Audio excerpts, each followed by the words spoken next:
सावित्री व्रत गले माँ बाली हरचंडी। ज्येष्ठ मास आसीगले साधारणतः कन्या पितार बापा माँ मन को आसी जाए सावित्री पर्व कथा।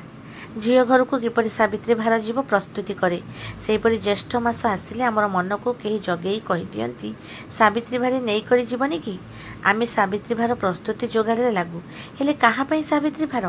विपद भंजनी शरण रक्षणी जगज्जननी माँ बाली हरचंडी से तो कवि बलराम दास गाई जय तु मंगला मागो जय हर चंडी तते सुमरिले दुरित जाए खंडी विपद काल सुमरती जेउ जन महाघोर संकटरू फिटाऊ बंधन बाली हरचंडी नामे देश सारा पड़ुछि टक्का जार नाम धरले पाप आसवाक करे आशंका। माँ बाली हरचंडी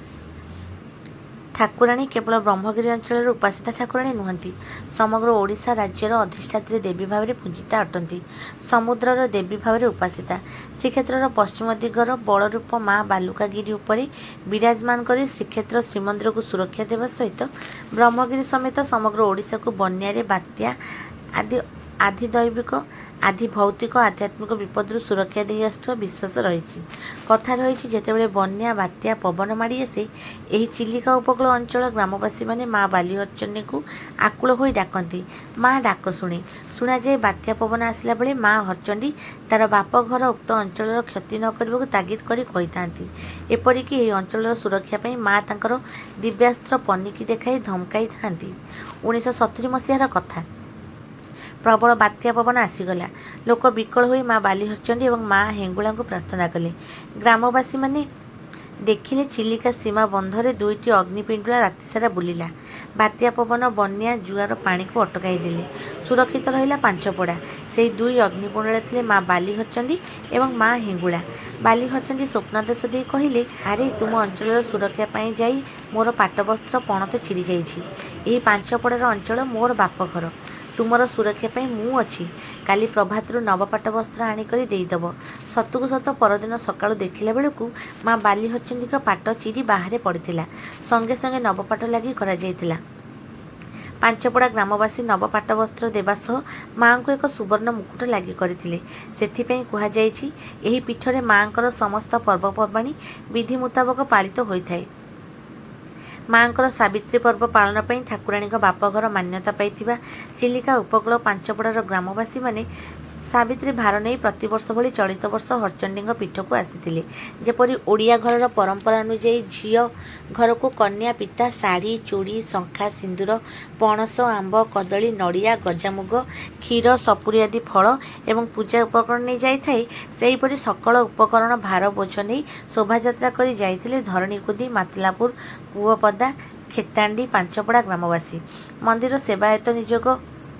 तरफ ग्रामवासी को स्वागत करा जायतिला। झील हिसाब से भार नहीं गली जगज्जननी माँ भाव में उपासना कले माँ निकट में शरण जाई समग्र अंचल को आदि भौतिक विपदरू सुरक्षित रखा प्रार्थना करथिले। चिलिकार उपकूल स्थित यही पाचपड़ा को माँ हरचंडी बन्या बात्या विपदरू सुरक्षा सहित धनधान्य भरी देई थाए बोली विश्वास रही। माँ बाली हरचंडी महिमा अपार परंपरा क्रमे एपरी दिव्य कार्यक्रम में सामिल हेबा आम पई गौरवर विषय। पांचपड़ा केलुचरण नायक डाक्तर मनोरंजन राय भीमसेन साहू पवित्र कुमार साहू काशीनाथ नायक राजेंद्र कुमार पल्लाई लक्ष्मीधर पल्लाई रंगनाथ विश्वाल प्रदीप्त साहू प्रमुखों नेतृत्व में भारत ही आसी एभली एक महान गारिमामय परंपरार दायाद भाव में माँ बाली हरचंडी सेवार सामिल होइतिबारु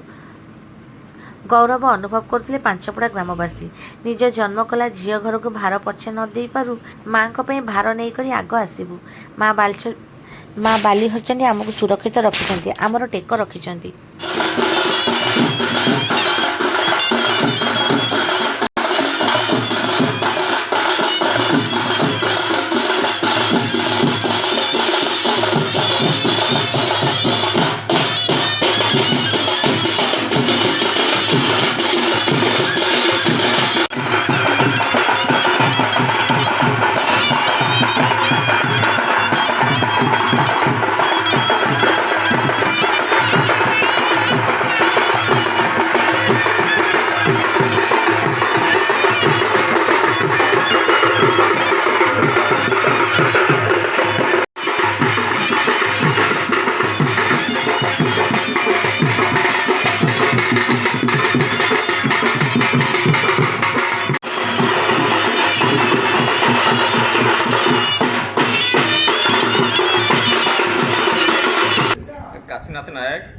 आम जो धरणकुदी पंचपड़ार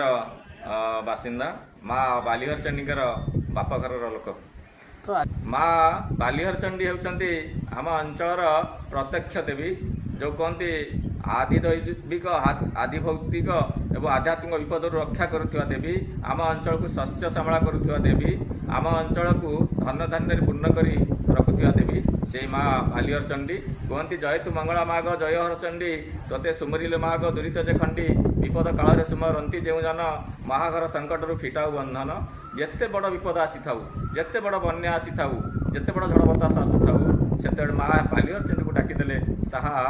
उभे जाए एवं कहती माँ साक्षात उभा होई तार दिव्य अस्त्र पालिंकी से बात्या पवन झड़ बतास को गोड़ाई थाए और माँ पनिकी अस्त्र को देखी बात्या कटि जाई थाए। आमे जो पांचपड़ा अंचल लोक चिलिका उपकूलवर्ती अंचल लोक मैंने आमको सब बड़े बन्या बात्यार डर थाए जिते बड़े आषाढ़ श्रावण बात्या पवन में आम अंचल जल बुड़ी डुबी जाए से आम विच्छिन्न हो जाऊ सारा जगतरू से आम माँ बालीहर चंडी को विकल हो डाकी था एवं माँ बालीहर चंडी से मंदिर छाड़ी जाए आम अंचल को एवं गोटे अग्निपिंड रूप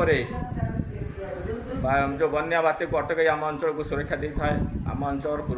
पूर्वज मैंने कहती आमर पूर्वपुरुष कहती जिते बात्या पवन आसे दुईटी अग्निपिंडुला आम अंचल को पश्चिम दिगरे रही सुरक्षा दिए से दुईटी अग्निपिंडुला होती दुई देवी माँ हिंगुला और माँ बालीहर चंडी। तेणु माँ बालीहर चंडी जेहेतु आम अंचल को सुरक्षा दिए और माँ बालीहर चंडी कथा रही पुराण पौराणिक कथा किंवदंती रही आम हूँ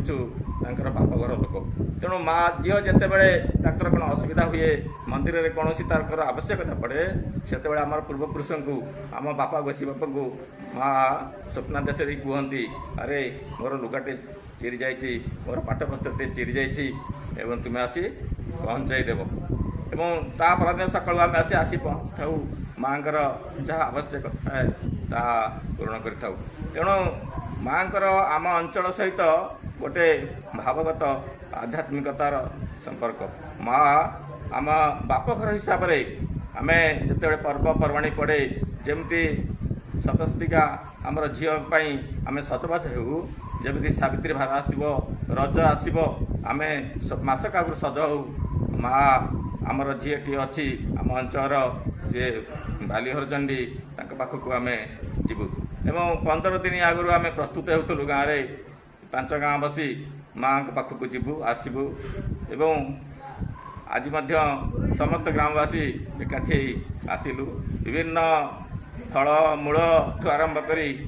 नववस्त्र एवं माँ माजना सामग्री